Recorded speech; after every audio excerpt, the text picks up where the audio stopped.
I saw her little chest rise slowly and then go in. And then I saw her chest rise one more time, even slower than before, and not only go in, but collapsed in. Seeing a child go, and there are many ways a child can go, but in my last pregnancy, because I've lost several children, but in the last pregnancy, I believe in 2008, that's the one I'm going to talk about. And for anyone who doesn't know, my name is Sharon D. Parry, CEO and founder of Your Worth It Foundation, Inc., a women's ministry, and we believe in wholeness. So a lot of people out there, we can tell from social media, are hurt and going through pain, and it's showing up in their social media and the way how they speak about themselves and what they believe. A lot of parents have lost babies and are still reliving that loss years and years after. And we believe in wholeness, and losing people, as horrible as it is, it's a part of life. So I'm on here to talk about my story to help someone else. Okay, I believe it was in the year 2008. My pregnancy was going extremely well. My relationship with the person I was with for 13 years was not going extremely well. However, the pregnancy itself was going extremely well. And I spoke a little bit about that relationship. I'm going to speak about it further in the future when God opens that door to speak about it, because my life is a testimony. So I asked God, what to cover, because it's a lot. Everything was going well. I was already in the hospital. I was working full time. I was working, I believe, 6 days a week. And at that time, nurses, registered nurses, because I'm a registered nurse, registered nurses were working 8-hour shifts. I know it's 12 now, but back then we were working 8-hour shifts, and we were able to do doubles. So you would work 16 hours, and I would do doubles, and I'll work 6 days a week. Had a problem with relaxing and sitting down. I already did a video about that when God told me, you need to sit down. But look at one of my other videos. But getting back to the subject, I was working 6 days a week. I've been a nurse for a minute, and everything was going great. And then I believe it was a Friday. I can't quite remember, but it happened so quick. 1 minute you're healthy, working. I already had a child already. I believe at that time, she's an adult now, but I believe at that time she had to be around 3 or 4 years old. She was young, 3 or 4 years old at that time. And everything was going great pertaining to the pregnancy itself, not the relationship. And with the person that's the father of all of my pregnancies. I was working, I was fine, there was nothing wrong. I mean, nothing.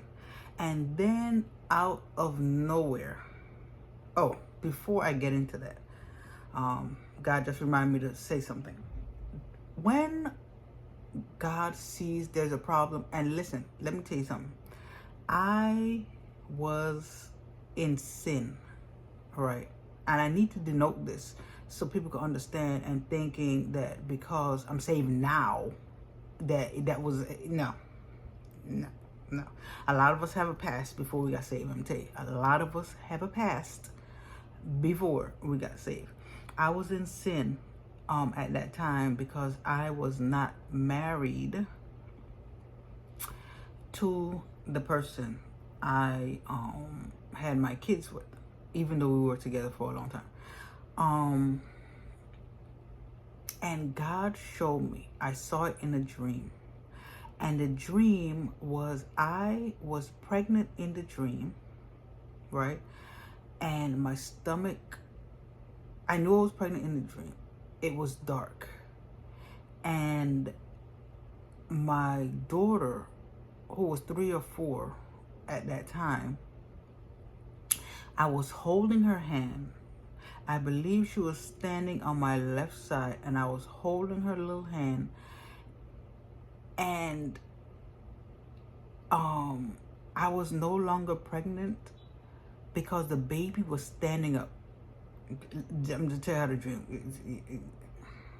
For anyone who God gives dreams and stuff like that, it's kind of hard to talk about spiritual things naturally for people to understand. But anyway, follow what I'm saying.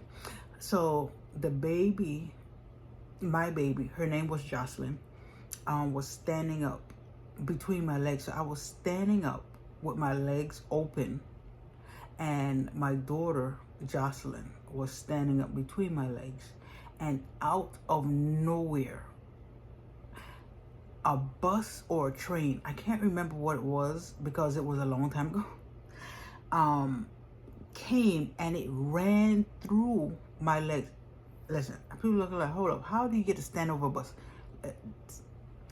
Like I said, spiritual things, to talk about it naturally is difficult to explain it, but just follow me. So it either was a train or a bus. I know it was a long vehicle with, I remember that. And it ran through my legs, and it hit the baby from between my legs, and then there was no more baby between my legs. Right. So at that time, like I said, I was not saved at that time. And it's so important because God loves us so much. The Bible says warning comes before destruction, right? And God gives warnings. But the thing is, when we are unsaved and we don't go to God for interpretation of these dreams, unfortunately, the destruction comes. Because warning comes before destruction. The destruction comes. That's why in the Bible, when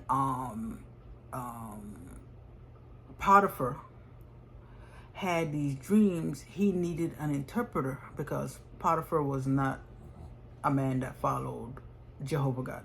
So he needed an interpreter of dreams, and that's where oh yes, my brain is going blank. Joseph came in, because there's a lot of J names in the Bible, and I'm going through the Rolodex in my mind. So like Joshua, Joseph, Judah, J. Anyway, got an interpreter. But when you're unsaved and you don't understand these things and you don't know these things, destruction will come.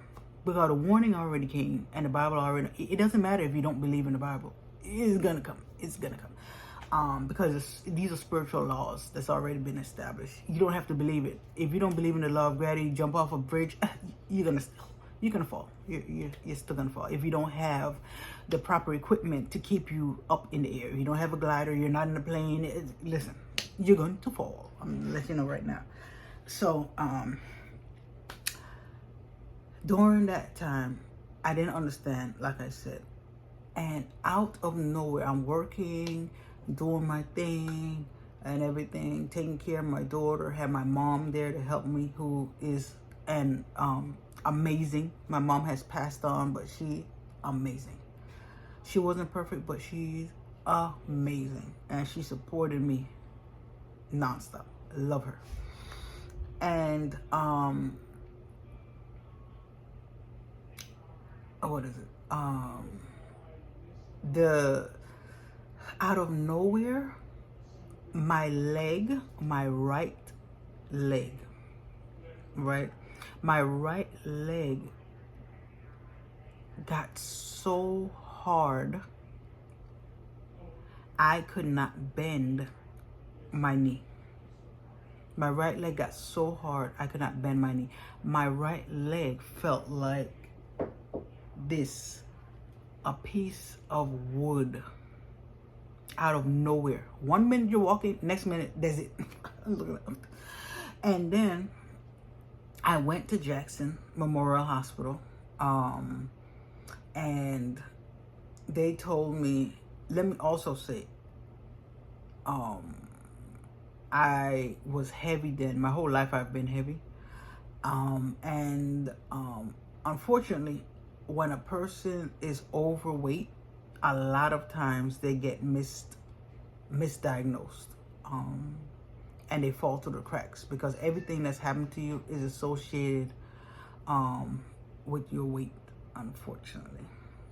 And I'm a registered nurse that worked in the medical system for over 70 years, so I know what I'm talking about. I'm also been a patient. So I went to Jackson, and they told me, oh, you just have sciatica. And I could not walk. It got worse and worse, and I could not walk. And they discharged me out of Jackson Memorial Hospital.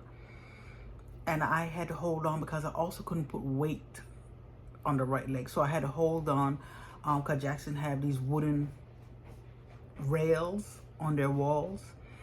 And I had to hold on to the wooden rail like it's a cane on that side to get out. And my sister came and picked me up from the hospital. And listen, the level of pain was unbelievable, and it got worse.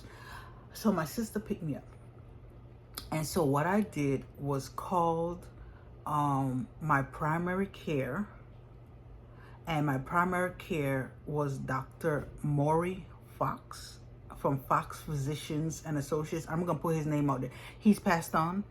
His sons are there now, but the dad has passed on, and this dad is amazing. Listen, this man's amazing. I told him that yesterday I was able to walk in the morning. By afternoon, I was not able to walk. I went to Jackson. They discharged me and told me it's just sciatica, even though my knee couldn't bend and my leg turned to like a piece of wood, not physically, meaning as hard, as a piece of wood, right? And he said, come into my office right now. So I had to get someone, I believe it was my brother that took me. It's a long time. Took me to my primary care.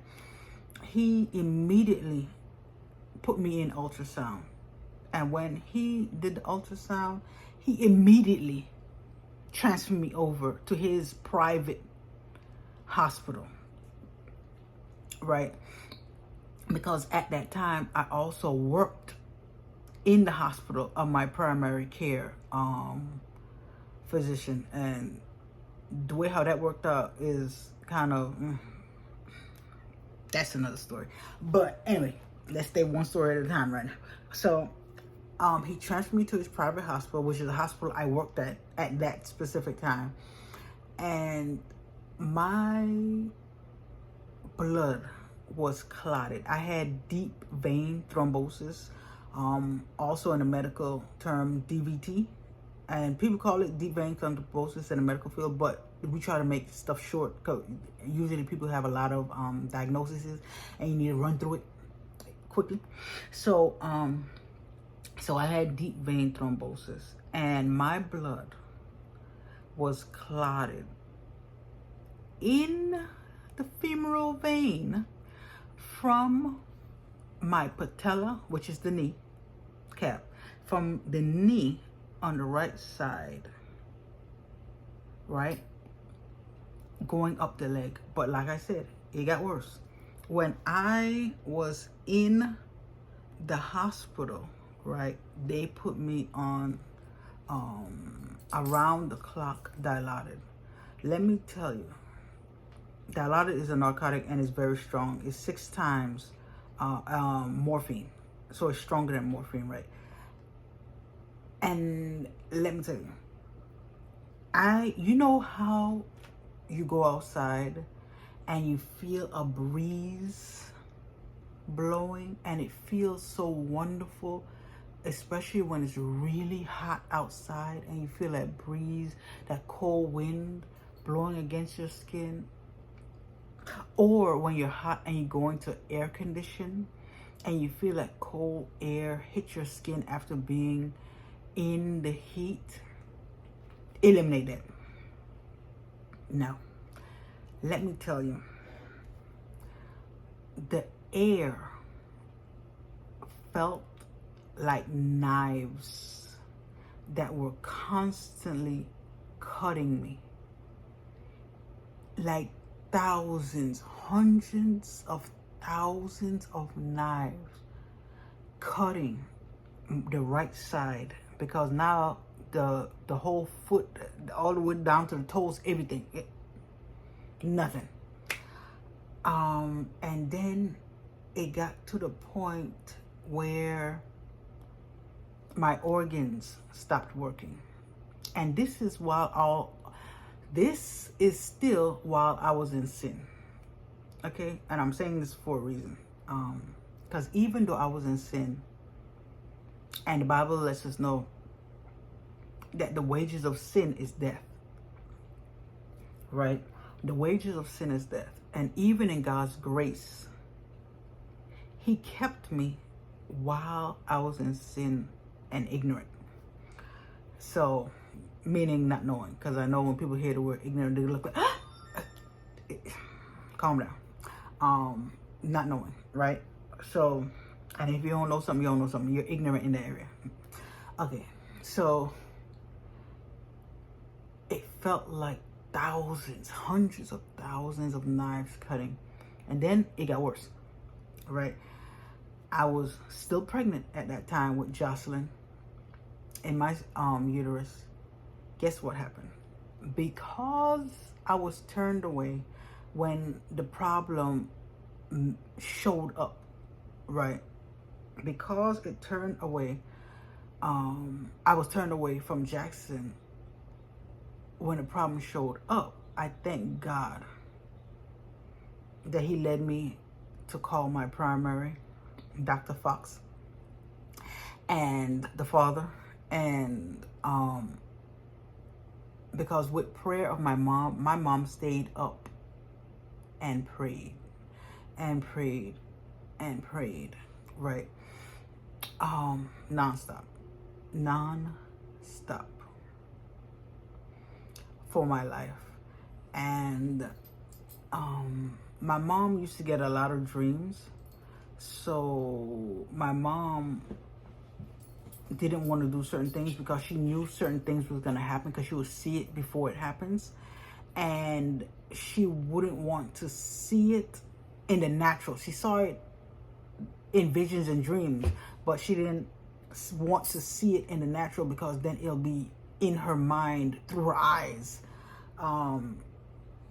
And the eyes are the windows to the soul, your mind, your will, and your emotions. So my mom did not want it to go through her eyes. Right. So, I ended up with multi-organ failure. My stomach stopped working, because the clot, I ended up with a pulmonary emboli, a PE, a blood clot in the lungs. But I don't know what part of the lung, right? I don't know. But, excuse me. A blood clot, sorry, I forgot I have this mic on my chest. A blood clot in the lung. So I was transported to the ICU in the hospital I was in. Oh, I gotta drink some water. 1 minute. A blood clot in the lungs. which means that there's a lot of things between the right knee and your lungs. That's a lot of distance between there. So I went into liver failure. I went into intestinal failure. I went into kidney failure. I went into stomach failure. Listen, when I tell you multi-organ failure, but God already showed me in the dream. Now I can interpret it. But back then, like I said, I was not saved. And God already showed me that my daughter, who was 3 or 4 at the time, would be spared. And I would be spared because the bus did not hit me, even though a bus is huge and you'll get hit if you're head on with the bus. And the bus came head on, but it shrunk and hit Jocelyn, right, who was standing between my legs on the ground. I don't know how a baby stands by themselves, but that's neither here nor there. This is, a dream. But I didn't understand that at the time. And my doctor came in. My doctor's son came in, because he's also a doctor. My doctor's son came in, and he's like, how did you end up with a blood clot? I literally just saw you yesterday. I was talking to you when you left. And today your blood has, what's going on here? And how did it advance so far? Because blood clots can come out of nowhere. People get stroke with occlusive stroke. If it's a blood clot, it's occlusive. Occlusive stroke, right? And it comes out of, nowhere. Usually they have some kind of heart condition, usually. But it comes out of nowhere. But how does it advance so quick to back up blood? It's the speed of it that had everyone confused. And so anyone who doesn't know, your baby is in the uterus and it's between your lungs and your knees. So if all of those organs are not getting enough blood supply to function, guess what happens to the baby who's depending on the mom through the placenta and the umbilical cord to get the nutrients to develop and mature their organs, right? So I had to give birth through C-section early. I believe I was 24 weeks. Was I 24 weeks? I think I was 24 weeks. I believe. Let's just say I was 24 weeks. I know 20-some weeks. I think it was 24. 24 weeks via C-section, because the reason why, because the hospital, my primary care, had a private hospital, but he did not have an OB hospital. It wasn't that kind of hospital. It was a private small hospital. So he had to discharge me so I can go back to Jackson, because Jackson has an OB hospital. So I went back to Jackson and I told them I was here already. I told them I came in. My right leg couldn't work. It felt like a wood. I was discharged by saying that it was sciatica. And my primary told me I had to come in emergently. I went in. He found out my blood was clotted all the way up and I had APE. I went into multi-organ failure. And when I said that at Jackson, talking about the speed, because anyone who knows, and I've worked at Jackson for a long time. Anyone who knows, right? I worked at Jackson via an agency.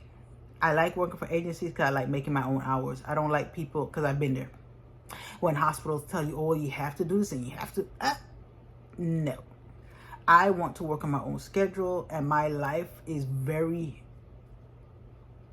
there's a lot of stuff that goes on in my life, and if I cannot work, I don't want to explain to you why I can't work. I can't work. The point blank, period. That's get somebody else to do it. So that's why I worked for agencies for a very long time, because I like the flexibility. So I worked at Jackson, and they rushed me in so quick when they found out that I was a patient that fell between the cracks and almost died. And I had my daughter at Jackson, right? And I went in, and they had me in the observation area. And when they had me in the observation area, I started bleeding. And when I started bleeding, they're like, oh, we have to do emergency C-section because the placenta has more than likely separated from the uterine wall. So they rushed me into the emergency room, and it was scary. It was scary. I mean, I have worked in the medical field for a while, right? And I have seen a lot of things. However, being a patient and having to go through emergency surgery that was not planned or scheduled is something. Because my heart was racing. I couldn't get the epidural, right? I could not get the epidural because it was emergent. There was 2 lives, mine and Jocelyn's. And they rushed me into the emergency. They rushed me into the operating room, and the anesthesiologist was ready to intubate, and the surgeon was like, wait, we can't intubate. Hold up, she's literally wide awake. I have not pushed any medication through the IV yet. You cannot intubate. And thank God I had a PICC line, peripherally inserted central catheter that goes through your arm and threads up to the heart. Okay, so I had a PICC line. I know I'm doing a lot of explanation because I'm a registered nurse. These things flow, and the person who's listening might not know what I'm saying, so I don't want people getting confused. So I had a PICC line, a peripherally inserted central catheter. Okay, I had that, and thank God that they were able, because I'm a very, very, very hard stick, very hard stick. Okay, I don't care if you are a surgeon, a very, very, very hard stick. It's very hard. So fortunately, in the emergency room, they put in the PICC line because they already know, like, you don't want to put in the PICC line because there's gonna be problems. So he had to push in the medication, and usually I ask what they're pushing in. Listen, it was no time to ask no questions, because when I tell you, my body was going down, and it was going down quick with Jocelyn, right? Because you know you have the monitor that monitors the baby on your stomach to see the heartbeats, to see if there are decelerations, what's going on, you know, stuff like that. So the anesthesiologist, he is literally standing over my head and getting ready to put the metal thing in my mouth to pull your jaw forward so they can see the trachea, because there's like a little tick, tick, tick, tick, tick, tick, tick.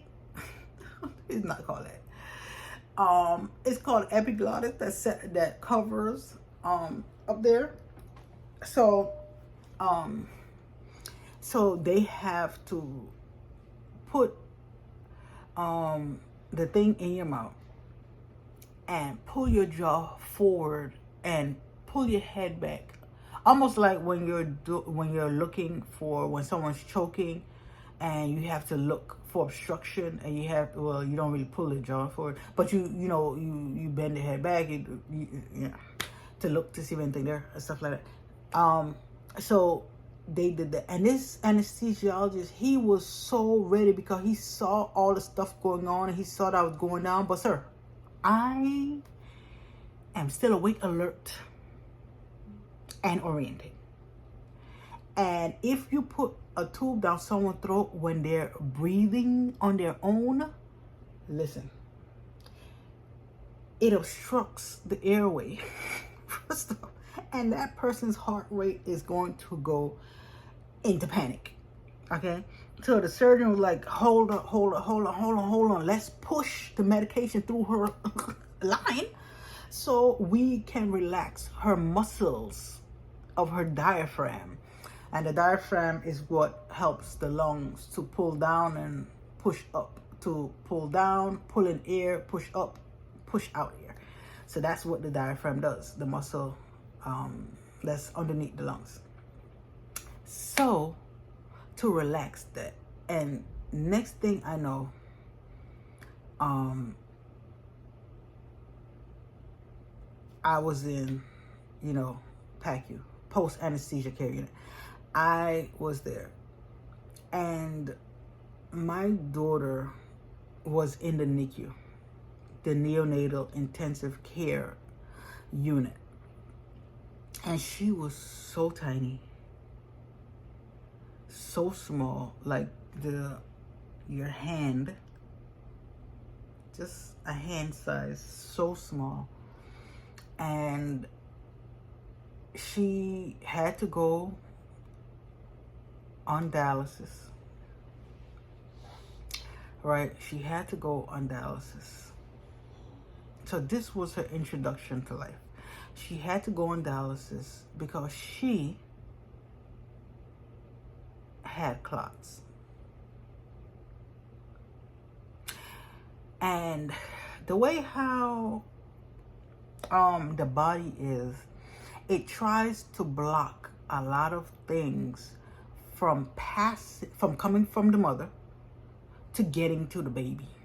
So even though the placenta is there, this nice big veiny thing, I don't know how to explain it. I've seen it because I've been in someone else's C-section, going through rounds. I've seen a lot of things going through rounds. Spines, I've seen a lot of things, a lot. The exposed spine, it looks wow. But anyway, this veiny thing, it's supposed to also work like a sieve. That's the best way I can explain it. A strainer, a sieve. That's the best way for me to explain it. I don't know how to explain it better. Somebody else probably could explain it better. But it's supposed to like eliminate a lot of things from passing over. A lot of things can pass over, so don't get me wrong. A lot of things can pass over, but it tries to do that. And I don't know how it passed over. Everyone was just perplexed of the whole dynamic of everything going on. And of course, the person that I had, my kids, like I said, all my kids come from the same person, was with him for 13 years, was not there for me, right? So I had to do it with my mom supporting me. I love my mom. Had to do it with my mom, all right? And my daughter, seeing your child, that's what I'm talking about, loss. Seeing your child suffer, because even though my daughter was intubated, meaning had a tube down her throat, like how I was intubated in the OR, and was hooked up to a machine to help her breathe, and underneath a lamp to help regulate her temperature, and on pressors, meaning on medication to keep blood pressure up. It's rough. So I understand, especially if someone had a baby and they had medical issues, and seeing that child cry and feeling like you cannot do anything to help that child, your child, that has 50% of their DNA. So 50% of you is lying there on that table. Of course, the other 50% comes from the dad, but 50% of you is on that table. And seeing your child cry, because even though Jocelyn was intubated, she would cry and cry and cry and cry. And then because of the blood clots, she would have problems urinating. And then she would have problems pooping. So, you know those suppositories that you can get from Walgreens or CVS? If you've ever seen them, you know the size of it. They're small for an adult. However, for a little baby that fits in the palm of your hand, they're big. So what they do is they cut it up into small little, what I can say, yes, cylinders, I can say. And then they smooth it out so it's not sharp, to not cause trauma. And they smooth it out, because anyone who's ever held those suppositories, if you hold it in your hand long enough and you rub it, it starts to melt. And it's made to melt because once you put the suppository in, your body heat slowly melts the suppository and everything, right? Because the colon is very, very, very vascular, meaning it has a lot of blood vessels, and it absorbs stuff extremely, extremely well. Extremely well. And fast. Okay, so I saw her for 2.5 months in constant pain. Constant pain. And my mom did not want to go, because my mom already knew that she was gonna pass, that my daughter was gonna pass on. So my mom did not want to see it through her natural eyes, because like I said, the Bible lets us know the eyes are the window to the soul, which holds your will, your mind, and your emotions. And if you see something traumatic, how do I explain it? It sears something in your mind, and you relive that thing over and over. Listen, the eyes are so important. That's why you got to be careful what you watch. Now, let's get back to what I'm saying, because you think it's not going to affect you, but it does. So my mom did not want to come. And then when my mom finally came, my mom saw how my daughter was suffering, and my mom said, I cannot do this. And my mom is a strong woman, and no. Because one thing about my mom had a lot of siblings. I think it was 14 or 15. I don't know. It was a lot of them. A lot of siblings. And she would see them die, right? Either getting hit by a bull you know, because when you, sometimes these bulls, especially, I don't know what the kids, her siblings, were, if they were provoking. I don't know what happened because I wasn't alive back then when she was growing up. But these animals could do some damage, especially bulls, with their horns and everything. But so my mom has seen a lot of death, and my mom didn't want to see my daughter and everything. And I remember going to the hospital. I think I was because I was pumping. I was discharged, and they put me on blood thinners by mouth, because while I was pregnant, I had to give myself blood thinner injections at home. So they put me on blood thinners by mouth because it takes around 6 months for the body to try to balance the hormones, right?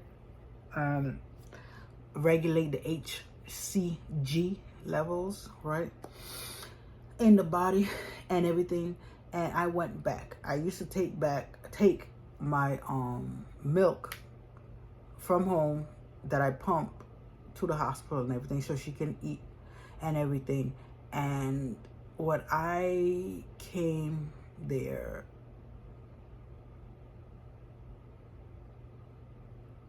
and they told me that she is going, that they couldn't do anything else for her. She was giving up the ghost, and she was in a lot of pain, a lot of pain on this earth.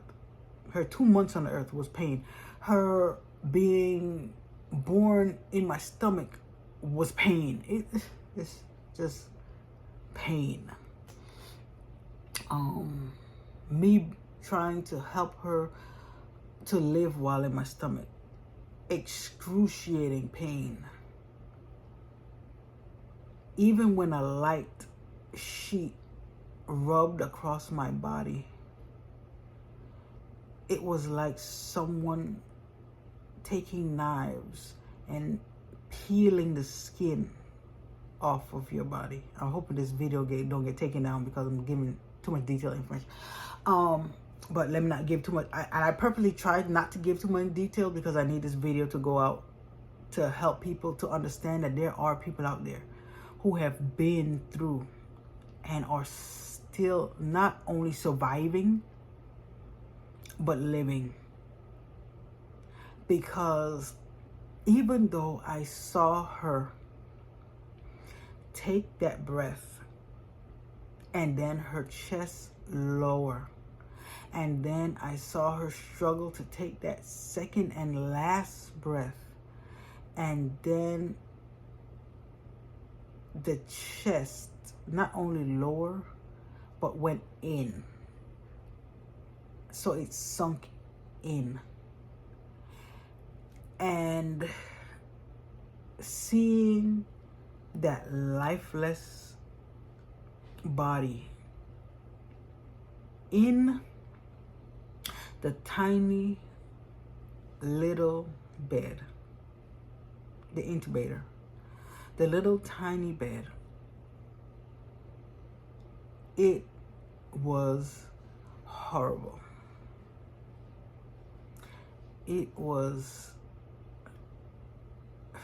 It felt like the end, not only of your child, it feels like the end of your life, right? Because that child is half of you on that table, on that bed, on the floor, on the ground, wherever you found or saw your baby. Because sometimes babies fall between cribs or beds and they get trapped and they suffocate. So wherever you found your baby, it is words can't explain the amount of hurt and pain that you feel. And I've lost my mom, like I said, and I did not, you feel lost. Let me just say, with a parent, you feel lost, right?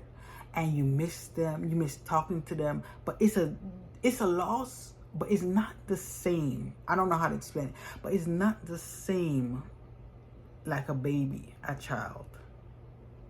Because you have all of these memories of going out with your parents, especially with me, because I know everyone doesn't have that relationship with their parents.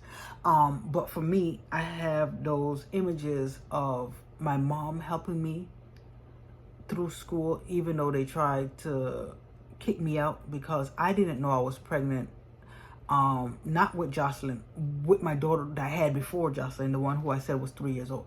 I did not, 3 or 4. I did not know I was pregnant at that time. And when you go through the school of nursing or even through the school of medicine, because I was going to be a doctor before I became a nurse, right? And I gave up on that dream because of situations in my family, specifically my dad. And then I wanted to be a nurse anesthetist because I love serving. I want to be a nurse anesthetist, so I want to do anesthesia. And then I gave up on that dream because I was told that, sounds horrible, I was told I was too fat to fit in the operating room. And like I said, I've always had problems with weight. And I used to eat the same food that everyone else ate in my family. And I have had 5 other siblings. And yeah, my body, the way how it handle food is not the same. The way how other people, it's not the same. But so I had that issue, and then I gave up on that dream, and then I finally became a registered. I'm not saying that being a registered nurse is a horrible, like is the bottom of the, I'm not saying that. I'm just saying for me, myself, that's my story. Being a registered nurse is amazing if you like doing that. I love serving. My dream was not to be a registered nurse. My dream was to serve. And there's a lot of ways you serve, and I'm serving right now. So, but I'm still a registered nurse. So still have an active license and everything. And I still do my courses. I still do keep up with my secret. I'm still a registered nurse. And when you see, when I saw my daughter's last breath, is something that goes through you.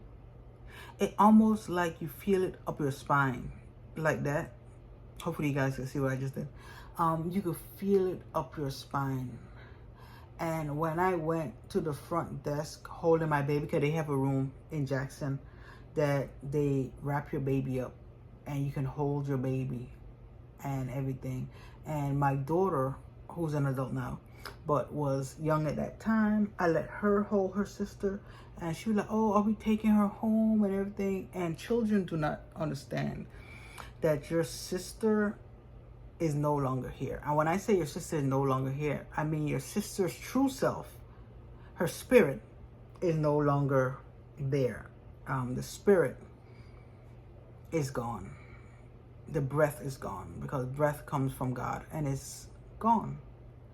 So the only thing that's left is the body that we see through our natural eyes, that we use on this earth right here.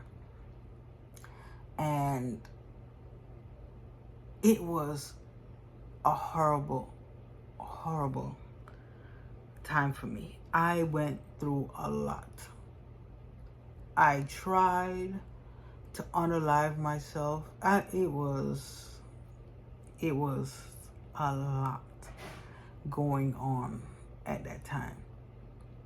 And if you've noticed that when I talk about my daughter, that specific daughter, because I have no daughter, when I talk about Jocelyn, I'm just say her name so you don't get confused with daughters. When I talk about Jocelyn, you'll notice that I don't fall apart, because I know that I am going to see her again. This is not the end. This is just a period of time that she is waiting for me to return to her. And I feel so amazed and so happy to know that it's not the end. And I feel so sad for the people who do not believe in God, because for them, in their minds, it is the end. Let me tell you, God can heal you from your pain and your hurt. Yes, you have to, and you should mourn, and you should talk about the pain, the hurt, because after my daughter passed and I tried to unalive myself, I actually went and saw a psychologist. And I went and saw a psychologist because, one, I was Baker-acted. I went into crisis. And two, because of how I was feeling, I saw it in my daughter. And my daughter, not Jocelyn, my other daughter, who's an adult now, said that she wanted to unalive herself. And she showed me how she was going to do it. So then she had to go to psychologist. And it is a lot of pain. You feel a lot of hurt. You feel abandoned. You feel betrayed. It's so much emotions that's going through you. And that's why you need a period of mourning and crying out to God. Because He is the controller of the hearts. He is the one that's gonna reassure you and let you know this is only temporary. This is only temporary. You have to mourn. You have to cry out. You have to cry. You gotta throw yourself, if that's what you do, you gotta throw yourself down. You gotta scream. Oh, being in the car, for anyone who has been in the situation, because I've been homeless before for 2 years and 8 months. And if you have a vehicle, let me tell you, the vehicle is your place to scream and cry. Because I know a lot of people can't afford, private houses that's away from other people. They're in an apartment. Don't go screaming loud, because then they're gonna do a wellness check, and then you're not gonna. I want you to mourn, but I want you to mourn in wisdom, to not make things worse for yourself, especially if you're in a situation where you're already probably gonna get evicted, because you're going through all of these emotional issues, and people don't understand what you're saying and everything. A vehicle. Let me tell you, as a person that was homeless, a vehicle is that perfect place to go to the park, roll up all the windows, and scream to the top of your lungs and cry out to God. I don't care if you have to scream until you lose your voice. Cry out until you get help. Because even though you miss your child, you will not fall apart to the point that you are reliving the trauma of loss. Because a lot of people get it mixed up of missing someone and having been traumatized. Those are two different things. And you need to go back and get help. Cry out to God. And if you have insurance,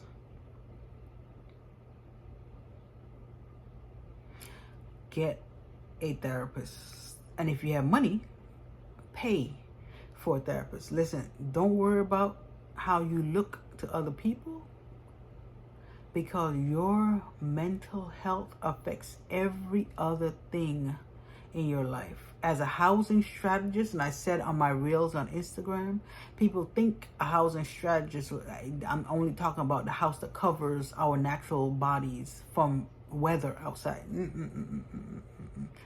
I'm a housing strategist to help people because, listen, I have been through. Listen, the doctors, when I was pregnant and my body was decelerating and going down so quickly, they did not know what else to do. So you know what they did? Because they couldn't do anything else for me. And I thank God for a mother that prayed. What they did was they had an order to bolus fluid. I mean, okay, when I say bolus fluid, I mean to get fluid into my body and push it in as fast as they can. I feel sorry because as a nurse, I feel sorry for the nurse that was my nurse as a patient. Because listen, that machine will push that fluid. And I had a central line, a peripherally inserted central line. Because there's the difference. All right. So I had a pick. And listen, do you know how fast the bag's going? And nurses have a lot of patience. So listen, to keep coming in there, giving me dilaudid, having that bag hand, they could not do anything else. So the doctor said, either you will drown and die, or your organs will kick in and you live.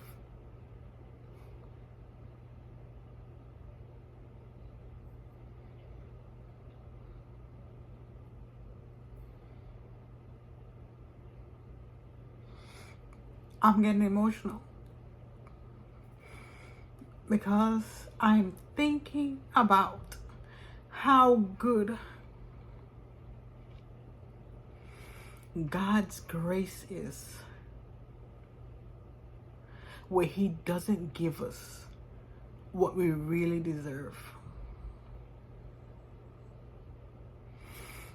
And that is death.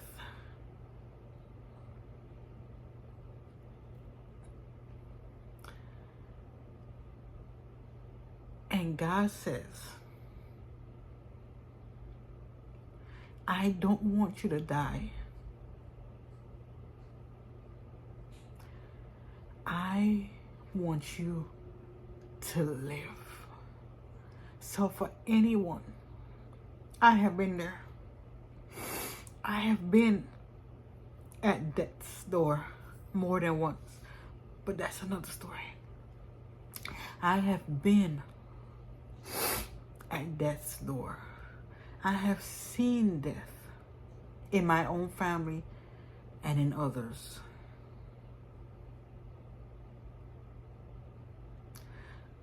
God says, get up. Get up and live. This is no time for surviving.